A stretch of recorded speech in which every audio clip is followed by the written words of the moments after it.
अनैतिक मानवी वाहतूक प्रतिबंधक कक्ष नाशिक शहर शाखेकडील पोलीस अधिकारी तसंच पोलीस अंमलदार हे वरिष्ठांच्या आदेशाप्रमाणे पोलीस आयुक्तालय हद्दीत अवैध वेश्या व्यवसाय चालणाऱ्या ठिकाणांचा शोध घेत असताना पोलीस अंमलदार अतुल पाटील यांना उपनगर परिसरातील एका सोसायटीमधील वेश्या व्यवसाय चालत असल्याबाबत गोपनीय बातमीदारामार्फत बातमी मिळाली होती।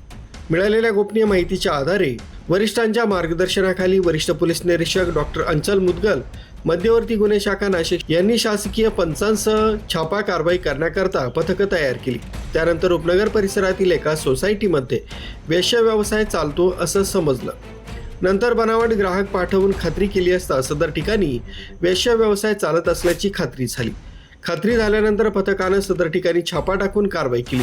या कारवाईत जितेंद्र गणेश शेलार वय 36 वर्ष राहणार विहितगाव नाशिक रोड हा पीडित महिलांना त्यांच्या इच्छेविरुद्ध अनैतिक देहव्यापाराचा व्यवसाय करवून घेताना मिळून आल्यानं त्या ठिकाणी 3 पीडित महिलांची सुटका करण्यात आली। जितेंद्र गणेश शेलार यांना स्वतःच्या आर्थिक फायद्याकरता अनैतिक देहव्यापार करण्याकरता महिलांना त्यांच्या इच्छेविरुद्ध भाग पाडलं म्हणून त्याच्या विरुद्ध उपनगर पोलीस ठाणे इथं अनैतिक मानवी वाहतूक प्रतिबंधक कायदा कलम 345 अन्वये गुन्हा नोंद करण्यात आलाय।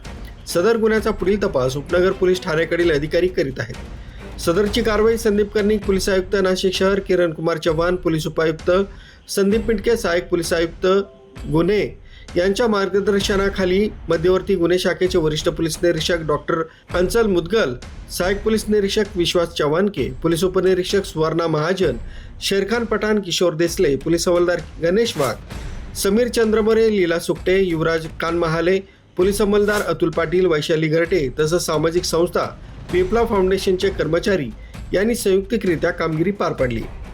मुख्य संचालक रवींद्र जाधव, लोकराज्य न्यूज, नाशिक रोड।